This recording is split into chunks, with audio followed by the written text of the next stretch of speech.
Roma Wine presents Suspense.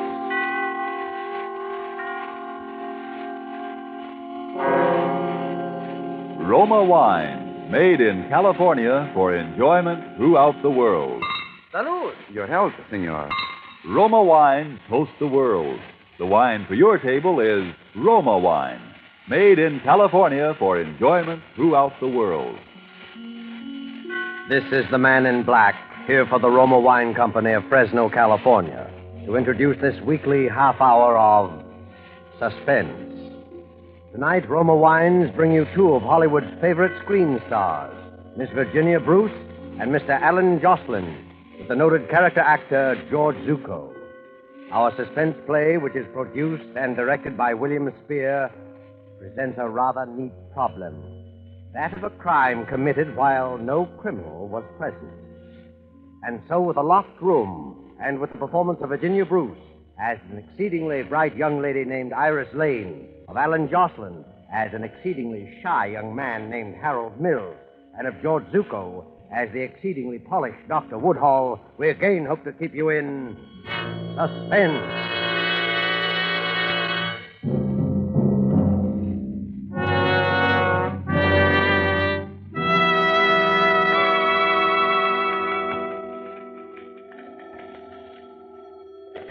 Hello, Mr. Seaton's residence. Who's calling? No, Mr. Seaton is not in. No, there will not be any statement for the papers. Harold, will you get that? Hello, no, I can't tell you anything about it. Residence? No. No, there will be absolutely no statement. Here we go again. If you wish, only Hello, you're Mr. wasting Seaton's your residence. time. Look, I told Very you this well. morning there wouldn't be any statement for the Goodbye. newspapers. No, not tomorrow either. Dear.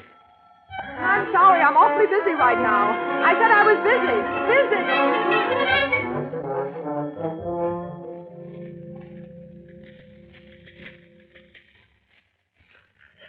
Phew, what a day. It's rather disturbing how quickly the reporters got wind of it. I do hope no harm's been done. Well, we did our best. It's too big a deal to keep secret anyway. There are always rumors, and it's the business of newspapers to pick up rumors. Dear me, I wonder how he's going to take it. The old man? He probably won't be tickled pink. You know how he is. I know I'll be relieved when he has it under lock and key, my word. Oh, good evening, Mr. Seaton. Evening, Harold. Miss Lane, you two still working? No, we thought we'd stick around till you got here. Oh, I'm sorry I was so late. The newspapers have been calling, Mr. Seaton. The newspapers? How in blazes We did told they... them there wouldn't be any statement. Oh, I should hope not. Now, how do you suppose... Then it's not finished? Oh, no, the deal's closed. I have a good news, as a matter of fact. With you, sir? You've been carrying it around in your pocket? You see why I don't feel so good about the newspapers. But at least I got it home all right. Like to see it? Oh, yes. Doesn't look like much, wrapped up like this. Well, there it is. Like it? The Lavella diamond. What a beauty. It's enormous. Yes. But tomorrow we start to cut it. And within a year, it'll be just so many engagement rings. You know, I hate to see it change. It's so beautiful the way it is. There's no money in it for me this way. Oh, Dr. Woodhall called. He wants to give you a checkup if he can catch it before dinner. No, Dr. Woodhall. An old woman. Treats me like an invalid. Oh, well. Anything else? Nothing important. Oh, Harold, will you answer? Yes, certainly. Mr. Seaton's residence. Who's calling, please? Just a moment. Mr. Seaton, Mr. Van Houten. Van Houten? Yes, he wants to speak to you. Oh, tell him I'm out. Mr. Van Houten, Mr. Seaton's out of town. Well, dear me, you can think what you like, but Mr. Seaton is not here. Goodbye. Odd. What'd he say? He said he has information that you are here, and he insists on coming up here now. It sounds most disagreeable. Well, I don't think he's likely to show up. If he does, don't let him in. All right, Mr. Seaton. I'll be in my study until Woodhall gets here. But don't forget your medicine, Mr. Seaton. I put it right beside the seltzer bottle. Oh, I won't forget. I hope Dr. Woodhall hurries. I'm dead. I'm sure you must be. Mr. Seaton seemed awfully proud of his new stone, didn't he? I thought he was cool as a cucumber. How would you feel if you just bought the biggest diamond in the world? Oh, the second biggest, I believe, Iris. Not that that's anything to belittle. What do you suppose he paid for it? I understand the price was something under $1 million, but he expects to get back over $1.5 million once it's cut and polished. Harold, putting that kind of money into a piece of stone. I know if I had $1 million, I'd never buy diamonds. Dear me, for that matter, neither would I. But for some people, diamonds take the place of other things. Power, love. What would you do if you had $1 million? I don't know. There are a lot of swell people I'd like to help out. Then I'd like to travel. Oh, there are lots of things. What would you do? Do you really want to know? Of course I do. I don't think I should say this, but if I had $1 million or even much less, I'd ask you to marry me. Why, Harold... No, please, I don't want you to say anything. You don't have to. I know I'm not the sort for you, really. I'm not like Dr. Woodhall, sure of myself. Well, it's not that, Harold. Honestly, it's just that you never said anything before. You never even... What was that? It sounded as if it came from the study. Mr. Seaton? Mr. Seaton, is anything wrong? He doesn't answer. Mr. Seaton! The door's locked. Yes, have you your key, Iris? It's right here. Mr. Seaton! Mr. Seaton. Why, where is he? There he is on the floor. What happened to him? Is he sick? Wait, I'll see. Oh, goodness. Put him on the Don't- couch. Just a minute, Iris. I don't think you'd better look. He's badly injured. Injured, but how? It's his head. Get a doctor, will you? A doctor? Someone's tried to kill him. Hurry. To kill him? All right. Try Dr. Woodall. Maybe he hasn't left. I will. Operator, get me granite, 6-9-700. Well, good evening, Iris. Oh, Dr. Woodhall. Never mind, operator. Come on, doctor. I was just calling you. Is something wrong? Mr. Seaton, he's hurt. Someone tried to... Harold, Dr. Woodhall was just coming in. Oh, my goodness. I'm so glad you're here, Doctor. What's the matter with Seaton? I think someone tried to kill him. It's his head. You can see the blood. I found this under him. What's that? There seems to be a piece of broom handle filled with lead. Evidently, he was struck with it. Concussion. Nasty.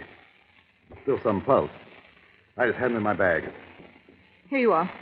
And you'd better call the police. The police? Certainly, this is attempted murder. Oh, dear me. Good evening. Did I hear somebody say murder? Who are you? My name is Van Houten. I telephoned a little while ago. How did you get in? Well, I rang, no one answered, so I walked in.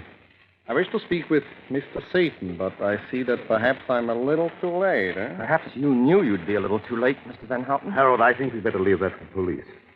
Will you call them? I can't figure out how it happened.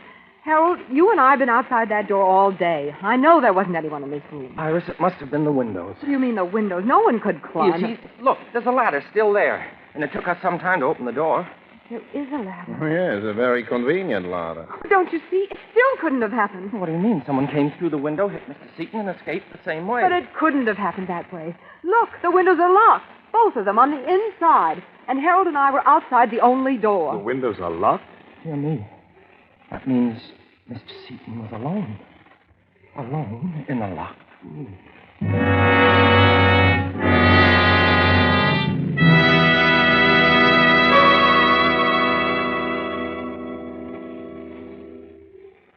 Before we return to the scene of our suspense play, let me describe another scene that might even now be taking place in the handsome cafe of the Hotel Nacional de Cuba in Havana. An American visitor has remarked to his Cuban host what great enjoyment the gay Cuban music and the dancing gives him. Gracefully, the Cuban host returns the compliment, saying, "But your United States makes us a gift that brings great pleasure on many occasions. This superb wine from the choice wine districts of your California, this fine Roma wine. Yes, for a wine to give great enjoyment, it must have greatness of character. And it's this that has spread the fame of Roma wines to other lands. Why otherwise would these countries import Roma wines to be enjoyed as a rare luxury? How fortunate, then, are you who can enjoy any of the Roma wines, many different delicious wine types, whenever you choose, without additional charge for import duty, with no high shipping costs added to your small cost for Roma wine. Yet here is a quality so high it has won international recognition. Quality coupled with cost so modest that Roma wines are America's largest selling wines. Why not make your own taste test of these good Roma wines and discover for yourself the fine wine qualities acclaimed by wine experts of many lands? I'll spell out the name for you. R-O-M-A, Roma wine, made in California for enjoyment throughout the world. And now it is with pleasure that we bring back to our soundstage Virginia Bruce and Alan Jocelyn with George Zucco in The Locked Room. A tale well calculated to keep you in suspense.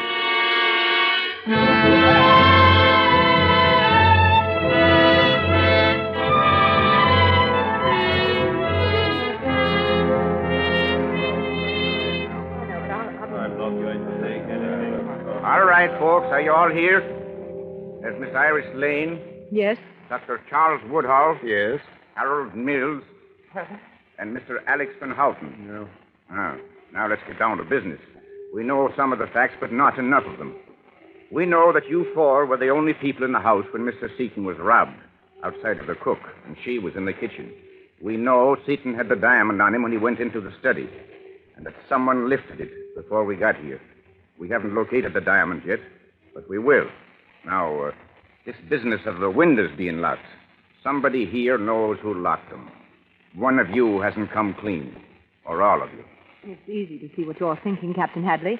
As we tell it, it looks as though Harold and I did the job. But we didn't, that's all. That's all. The only door locked and watched before and after, windows locked before and after, no one hidden in the room before or after, and I don't believe in ghosts, so the thing's impossible. Now, which one of you locked those windows? Mr. Mills? Well, really, dear me, officer, why would I do the one thing to make it look as if Iris and I had committed this crime? Yes, you know, Harold's got something there. If the windows hadn't been locked, you'd know someone from outside did it. Look, I'm trying to be patient with you people, but if Mr. Seaton doesn't die, which he hasn't yet, he'll tell us who did it. So I advise you to come clean now. Dr. Woodhull? Yes, officer? You and our friend, Mr. Van Houten here, were, as the young lady puts it, outside when it happened. Maybe you managed to lock the windows afterwards. How could he? He was too busy helping Mr. Seaton to get anywhere near the windows. And neither did Mr. Van Houten, I'd swear to that. Well, thank you, dear lady. I did not expect such a kindness. Pardon, Captain. Well, Barton? Nurse has to tell you that Seaton's come to. He's talking. Talking? Mm-hmm. Is he out of his head, or does he make sense? She says you can ask him some questions if you don't tax him too much. Well, now we'll get someplace. I think all of you had better come with me. There's the captain, miss. We'll try not to upset him too much, nurse. Captain, maybe being a suspect, I shouldn't say anything. But if you don't mind, I don't think it's safe to question him. Safe for who, Doctor? Nonsense, Woodhull. I want to tell what I can. Mr. Seaton, I know your condition. I don't think you should exert Shut up, yourself. Woodhull. Shut up. I was in the study. Just sat down at the desk. I was waiting for Dr. Woodhull. The chair facing the door into the office. I heard Harold and Iris talking outside. Both of them? Yes. Sound carries pretty well through the door. They were talking. Some nonsense about what they do if they had $1 million. You heard what we said? Then I think Harold was proposing or something. Oh, dear me, Mr. Seaton, I never realized that you... Well, I could. I was taking my medicine, and then I heard, I think, a footstep behind me. I set my glass down and started to get up. Did you turn around? Didn't have time. Something smashed down on my head, and that's all. Then you didn't know who it was? No. And I don't know how. What do you mean, how? Because I had locked the windows, both of them. You locked the windows? Yeah. I saw someone put a ladder up. I suppose it was the gardener or somebody. But I didn't want to be climbing around, so I locked both windows. You're sure no one was hidden in the room? Positive. Captain, I think you've had enough. Yes, I guess you're right, Doctor. Will you people step outside? I'll be there in a minute. Come on, Doctor. Harold. Now, Mr. Seaton, what I want to know is... Criminal to make him keep talking. Poor Mr. Seaton, he does look awfully bad. No, I suppose it's proper to feel pity for even Francis Seaton. Look, Mr. Van Houten, you've made several remarks like that. Maybe you've got your reasons, but I don't think it would sound so good to the police. Well, believe me, dear lady, my distaste for Mr. Seaton is purely objective. It's terribly perplexing, isn't it? Now that Mr. Seaton's confirmed us on the locked windows, I can't see how the police are going to prove anything. Look, let's not kid ourselves. We're all supposed to be nice, civilized people. But one of the four of us is a thug. A thug who beat a defenseless man over the head and took that diamond. Dear me, as I see it, that's just the point. It proves that none of us could have done it. Well, if Mr. Seaton's story proves that we couldn't, it proves 100 times more that no one else could. Well, Captain, is there anything more we can do? Yes. You'll all be searched again for the diamond. And none of you are to leave this house until further notice. Not leave Well, the house. what about my practice? I've got nothing work to do. Surely it requires more evidence than you have to hold us over the supposed disappearance of a diamond. I'm not holding you because of the diamond. I'm holding you on suspicion of murder. Mr. Seaton is dead.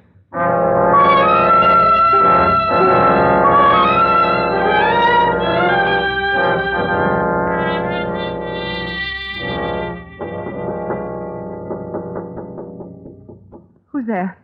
Can I come in, Iris? Oh, Dr. Woodhall. What do you want? I'll only be a minute. Well, all right.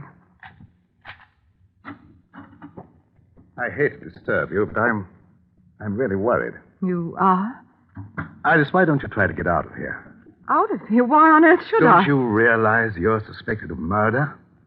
You could hide somewhere until this has all been cleaned up. Are you crazy? Sure, I'm suspected, Doctor, but no more than you.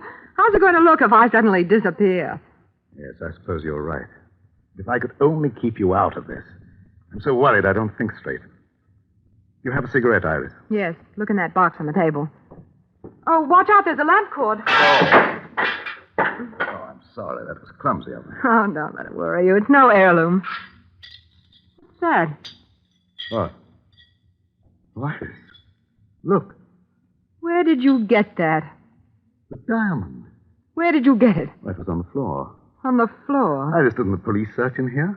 How did it get on the floor? I suppose it must have been in the lamp. Yes. See? This part lifts out. It must have been an oil lamp. Apparently. May I have it, please? The diamond? It was found here. What do you want to do with it? I want it. Iris, it's not safe. Sure, I know. Give it to me. Well. Thanks. Are you going to give it to Captain Hadley? Why? I don't think it would be wise. Not yet. You're not afraid of something, are you? Iris, suppose they didn't believe you. Suppose they think that you... Well, I'll think about it. Dr. Woodhall, will you do me a favor? Certainly, if I can. Well, would you meet me here in exactly 10 minutes? You are coming downstairs. Oh, sure, but I've got a couple of things to do. Huh? I won't be long. Well, perhaps I should wait. No, please, you don't have to do that. Well, all right, but be careful. Careful. I mean, don't let anyone know you have the diamond, because... No, I know. Yes, because whoever killed Seaton for it would kill me, too. I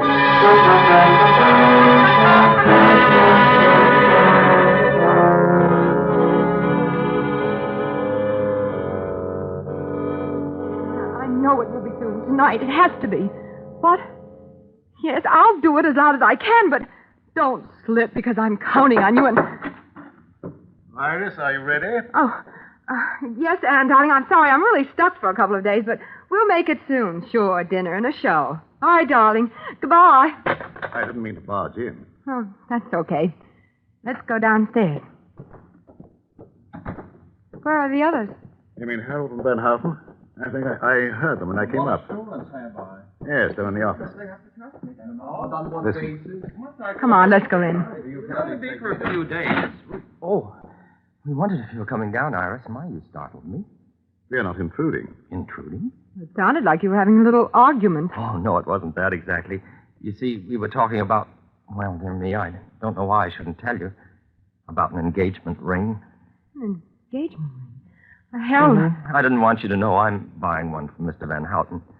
I don't have quite enough money, and I won't have for a few days. Mr. Van Houten sells rings. Well, I thought that was understood. It's my profession. I deal in diamonds in a small way. Diamonds? To the police? Is the word diamond so surprising, sir? Naturally, the police would have to know my business with Mr. Yes, Seaton. yes, I'm sure they would. It's only... You're hinting that my apparent dislike for the late Mr. Seaton, Doctor. Well, I hated him. He was a cheat and a fraud. I cheated me. Doesn't sound like Mr. Seaton. My dear young lady, there are 100 men in Amsterdam who would be glad to know that he suffered.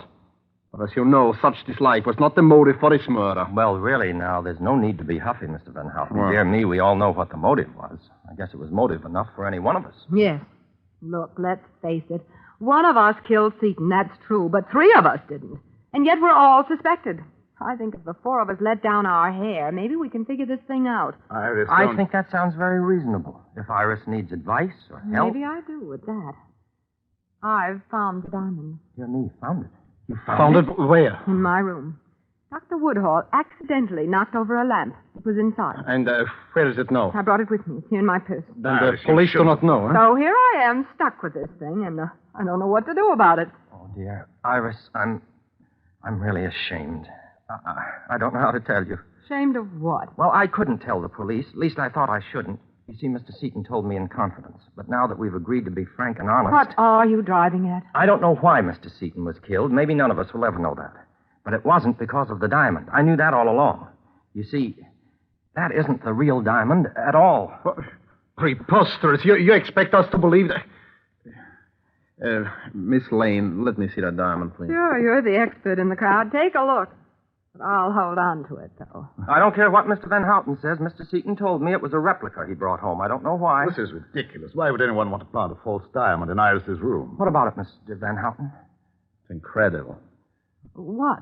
Well, even without my glass, I can see that this is false. There are no planes of cleavage. A very shoddy piece of work. Phony? I don't get it. Why was he killed then? Well, you see how I've been racking my brains. Here, Mr. Van Houten, maybe we'd better put it in the safe. I might as well keep it. You'll have to give it to the captain anyway. Yes, I suppose we'd better tell him. Dear me, he'll be terribly distressed, I'm afraid. No, I hate to admit it, but this is beginning to get me down, Harold. I feel jumpy and sort of sick. Oh, it's probably my fault. I should have told you. Not just about the diamond. Everything. The locked windows. The way he looked before he died. Iris, do you feel bad? You look as if you I'm might... sorry. I hate to be so silly. I do feel sort of shaky. Maybe if I lie down. Would you help me into the study? Here, Iris, let me open the door, please, Doctor. On the couch, Iris? Yes, please. I'll lie down right here. Oh, Dr. Woodhall, do you have something that I could take for this headache? I feel really sick. Why, yes, if you think you need it. Is there a glass? I have something here. Well, here's a glass, Doctor. This is a mild sedative, Iris. Now to the water? Here, Doctor, here's the seltzer bottle. Oh, that'll do it. Now drink this down, Iris. Set it right there. I'll drink it. I just want to close my eyes for a minute. And will you switch out the lights when you go out? And maybe you should lock the door. Yes, of course. We'll call you for dinner. Try to sleep. Poor girl. She was very calm.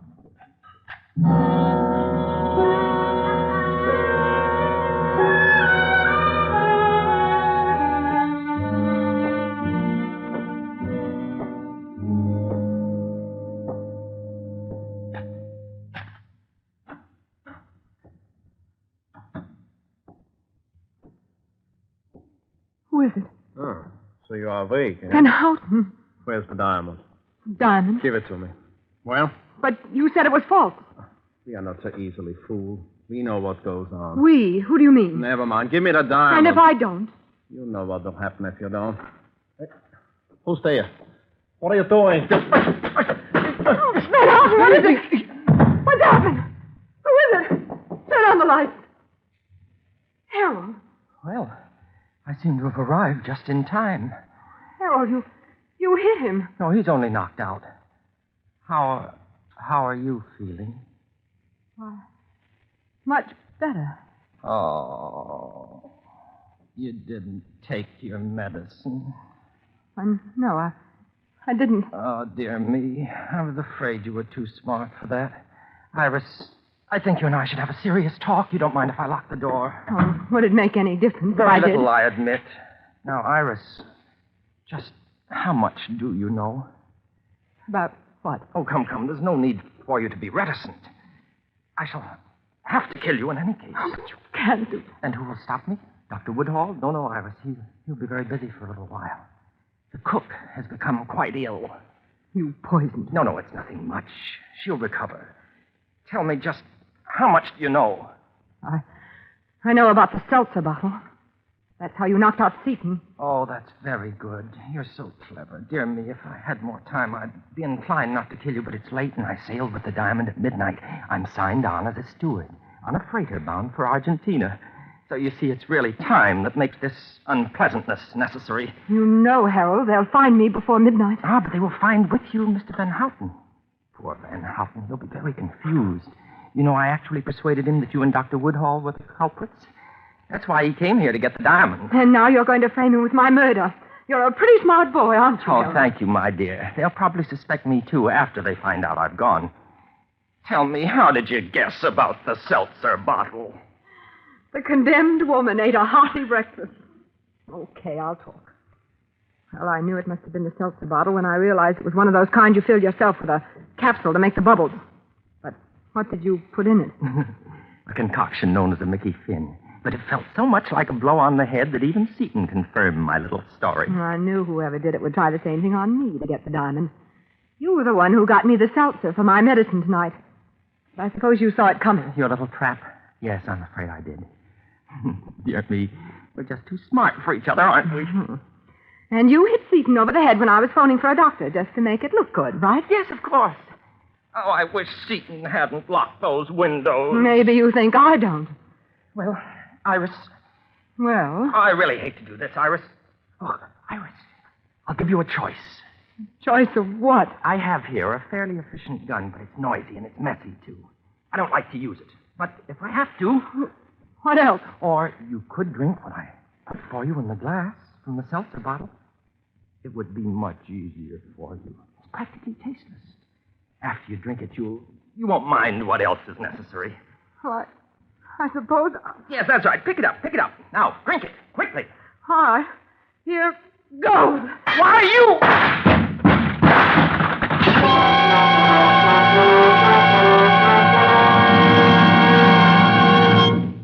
Nice timing, Captain Hadley. The glass wasn't a bad signal. It was nice timing on your part, Miss Lane, throwing yourself on the floor. You hadn't figured on the gun. No, I hadn't. Is Van Houten coming around, Doctor? Yes, he'll be all right. Okay.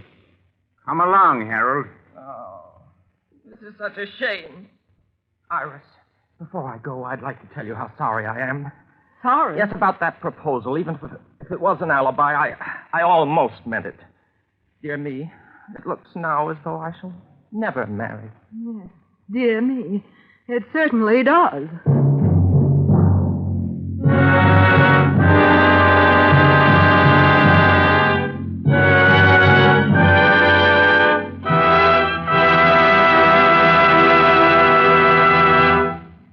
And so closes The Locked Room, starring Virginia Bruce and Alan Jocelyn with George Zucco.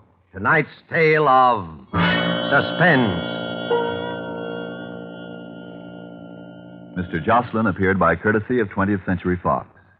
Before we tell you about next week's stars and story, Roma Wine, sponsor of these weekly suspense dramas, brings you one of tonight's stars, Miss Virginia Bruce, with a message of real importance.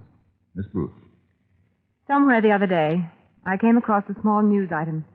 It mentioned that the men and women of our armed forces, most of whose pay averages very little more than $50 a month, have subscribed a huge total of $250 million worth of United States war bonds. Ladies and gentlemen, if you need a testimonial to the worth of subscribing to the Fourth War Loan, which is now on, I think this news item supplies it. If the men and women who are fighting this war have that kind of faith in the future of our country, how can we have less? This is the time when our armed forces are making ready for the final extra effort, which will bring us victory. They need your extra support from extra purchases of war bonds. For the Fourth War Loan, one extra $100 war bond, please.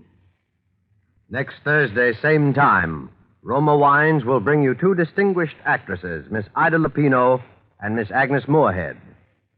Don't forget, then, next Thursday, for Ida Lupino and Agnes Moorehead in Suspense.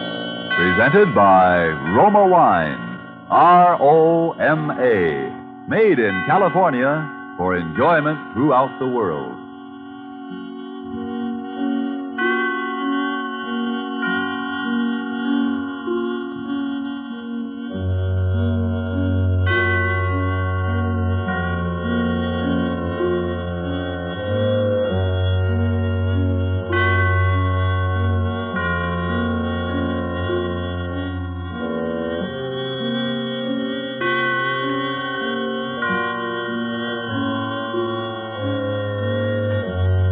This is the Columbia Broadcasting System.